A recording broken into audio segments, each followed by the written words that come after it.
C'était parce que il y a des personnes qui m'ont contacté par rapport aux paroles prophétiques que j'ai données le mercredi dernier.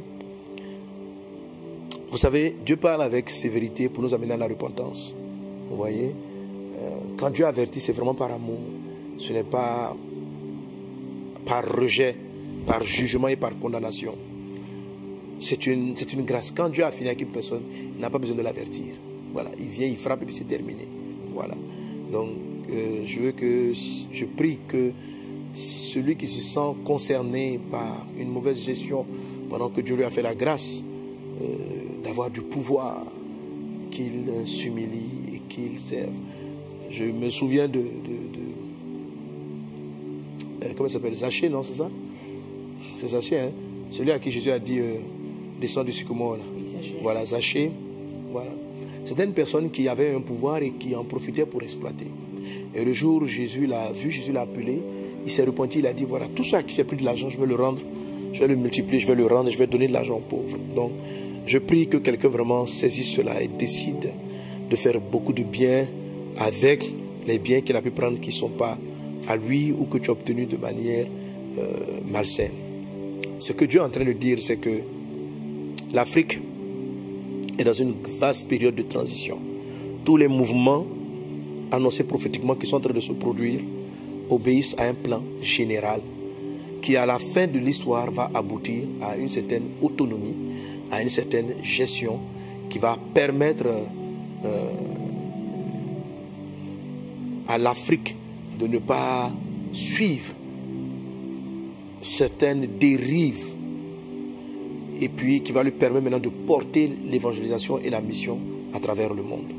Donc cette période-là où l'Afrique va connaître un grand développement est sur le point d'arriver. Sur le point d'arriver. Donc, il n'y a pas quelqu'un en particulier que Dieu choisit. Non. Dieu cherche. Dieu dit, j'ai trouvé David, l'homme selon mon cœur. Il va accomplir toutes mes volontés. Qu'est-ce qu'il est en train de chercher? Il a trouvé David comment? Il a trouvé derrière les brebis, en train de donner sa vie. Hein?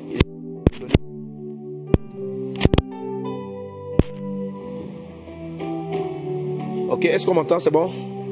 Oui. Ça va? Ok. Donc David était capable de donner sa vie pour les brebis. Donner sa vie. David ne s'est pas servi des brebis. David a donné sa vie pour les brebis. Et quand Dieu a vu cela, Dieu a dit, cet homme-là, si pour des moutons de son père qui ne lui appartiennent pas, il peut offrir sa vie, aller se battre contre un lion, aller se battre contre un ours, si je lui confie mon peuple, qu'est-ce qu'il fera? Et sans être même roi, David s'est retrouvé devant Goliath. Et pour l'honneur du nom de Dieu et pour la protection du peuple de Dieu, il s'est offert et est parti affronter un géant contre lequel il n'avait aucune chance. Mais Dieu a été avec lui et le géant a été terrassé. Amen. Et David. Voilà. Et donc le géant a été terrassé et c'est tout cela qui a fait que Dieu a positionné David. Aujourd'hui en Afrique, en Côte d'Ivoire et partout, l'Esprit du Seigneur est en train de scruter pour chercher un homme, pour chercher des hommes, pas un, pour chercher des hommes et des femmes capables de ne plus se servir du pays, mais de servir le pays. Voilà les gens que Dieu est en train de chercher. Donc, avoir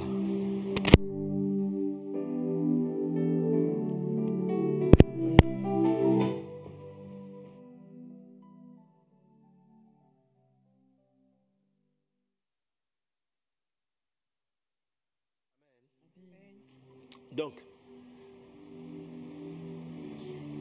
on peut revenir sur le direct. Alors, donc, je disais donc que Dieu cherche des personnes. Dieu cherche des personnes pour ce grand mouvement qu'il prévoit. C'est-à-dire que les dirigeants que le Saint-Esprit va positionner maintenant, que Dieu va positionner maintenant, les personnes qui garderont, qui resteront au pouvoir, qui vont diriger au pouvoir, sont des personnes qui viennent s'offrir leur intelligence, leur force, leur dévouement, leur intégrité pour la nation qu'ils dirigent, qu'ils vont diriger. C'est-à-dire, de même qu'il y a eu des leaders en Asie, parce que vous savez qu'au début des années 60, les pays asiatiques comme Singapour, la Corée, avaient à peu près le même niveau que la Côte d'Ivoire et beaucoup de pays africains au sorti des indépendances. Mais il s'est trouvé dans ces pays des hommes et des leaders assez spéciaux qui se sont investis. Vous avez des gens comme le leader de Singapour qui a payé le prix pour avoir une nation d'intégrité.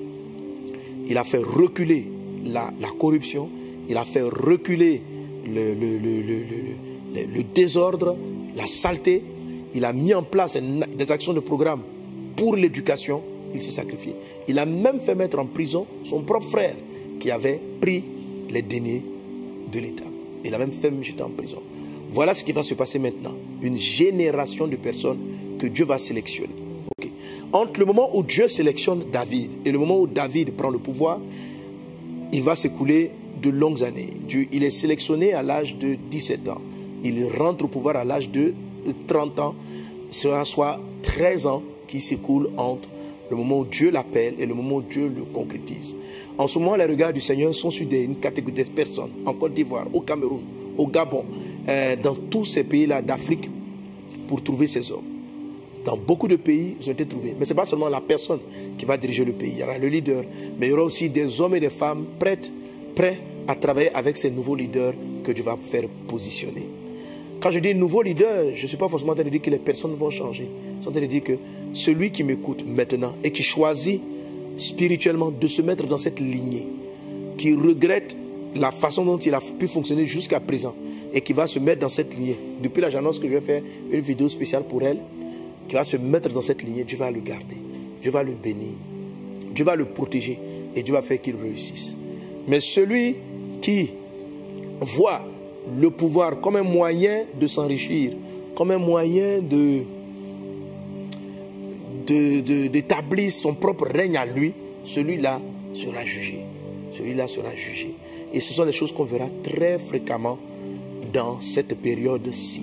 Alors je prie Dieu que toi qui entends, tu ne t'endurcisses pas et que tu t'alignes avec ce que Dieu cherche afin d'être dans ses grâces, afin d'être dans sa lignée. Voilà, c'est le temps de l'Afrique. En fait, c'est juste que c'est le temps de l'Afrique.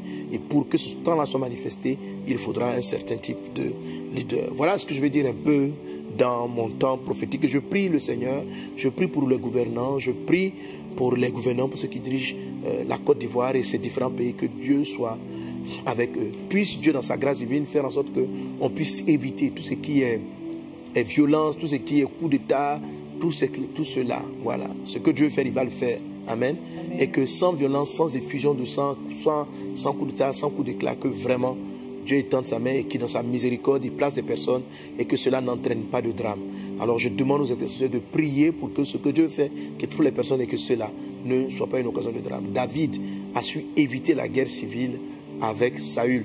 Malgré qu'il était choisi de Dieu, il a simplement attendu le temps de Dieu et ne s'est pas levé.